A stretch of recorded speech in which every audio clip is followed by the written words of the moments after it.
Pending చేసిన ఇది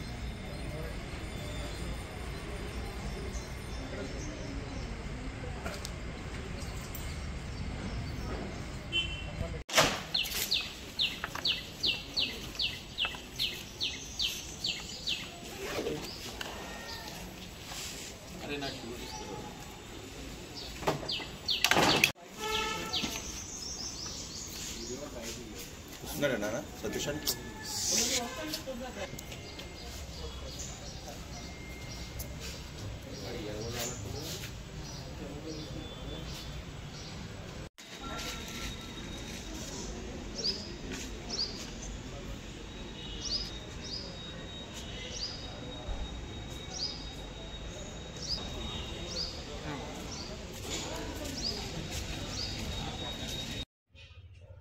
ఈరోజు పొద్దున్నే పోలీసు వాళ్ళు వచ్చి హౌస్ అరెస్ట్ చేయడం జరిగింది.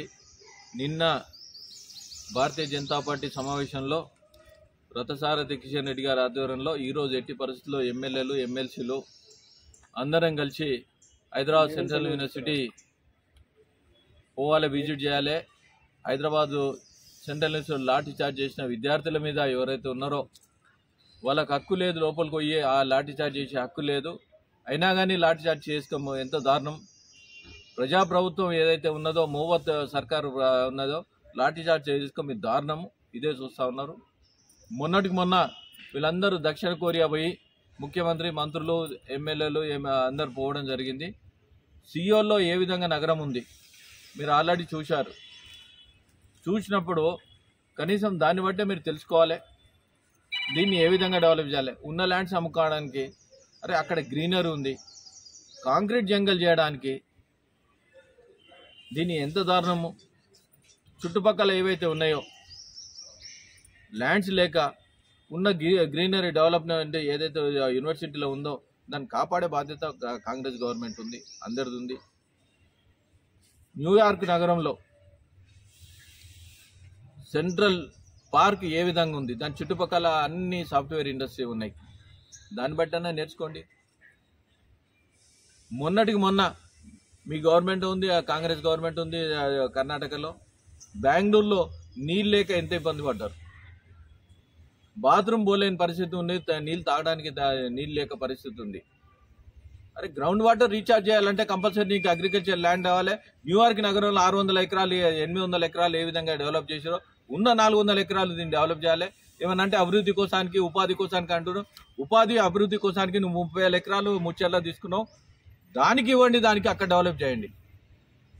గత ప్రభుత్వం బీఆర్ఎస్ ప్రభుత్వం ఏదైతే నియోపోలిస్ అది అమ్మీరు 100 కోట్లకి ఎకరా వచ్చిందో, ఈ 400 ఎకరాలు వస్తే 40,000 కోట్లతోని డబ్బులు లేక అమ్ముతున్నారు అనే పరిస్థితి తీసుకొచ్చినప్పుడు ఏపీఐసీకి ఏ విధంగా అలాట్ చేస్తూ ఉంటారు. అది యూనివర్సిటీ ల్యాండ్ ఏ విధంగా మీరు తీసుకుంటారు. యూనివర్సిటీ ల్యాండ్ ఏ విధంగా అయితే యూనివర్సిటీ కోసానికి ఉపయోగించండి, ఏదన్నా డెవలప్మెంట్ కోసానికి ఉపయోగించండి. అన్ని మాటలు మీరే చెప్తా ఉంటారు. గతంలో కూడా దీంట్లో ఆల్రెడీ చదువుకున్న విద్యార్థులు ఎవరు అంటే శ్రీధర్ బాబు గారు ఉన్నారు, ప్లస్ బట్టి విక్రమార్క ఉన్నారు. మరి మీ ఇద్దరు ముఖ్యమంత్రి గారు ఎందుకు చెప్తలేరు? మీ చదువుకున్న యూనివర్సిటీ మీరు కాపాడలేకపోతా ఉన్నారు. గవర్నమెంట్ నుండి మేము డిమాండ్ చేస్తా ఉన్నాం విద్యార్థుల తరఫు నుండి, ఎట్టి పరిస్థితుల్లో భారతీయ జనతా పార్టీ హైదరాబాదు యూనివర్సిటీ ల్యాండ్స్ ఏవైతే ఉన్నాయో దాన్ని కాపాడడానికి, దానికి మీరు ఒకటి మేము డిమాండ్ చేస్తూ ఉన్నాం. దాన్ని ఎట్టి పరిస్థితుల్లో దీనికి విద్య కోసానికి ఉపయోగించండి, లేకుంటే వాటర్ రీఛార్జ్ కోసానికి ఉపయోగించండి, పక్షులను కాపాడుకోసానికి ఉపయోగించండి. జింకలు అన్ని నెమిలీలు ఉన్నాయి, 400 జేసీబీలు పెట్టి ఏ విధంగా మీరు దీన్ని లెవెలింగ్ చేస్తూ ఉంటారు. ఎంత దారుణం అంటే లాఠీ చార్జ్, లోపల వెళ్ళి విద్యార్థుల మీద లాఠీ చార్జ్ చేస్తూ ఉంటారు. దీన్ని బట్టి ముఖ్యమంత్రి గారిని హెచ్చరిస్తూ ఉన్నాం. ఎట్టి పరిస్థితుల్లో విద్యార్థుల కోసానికి ఇచ్చిన ల్యాండ్ని దీన్ని కాపాడాలని మేము డిమాండ్ చేస్తా ఉన్నాం. వాళ్ళకు ఎట్టి పరిస్థితుల్లో అండగా ఉంటుంది భారతీయ జనతా పార్టీ అని కోరుతా ఉన్నాం.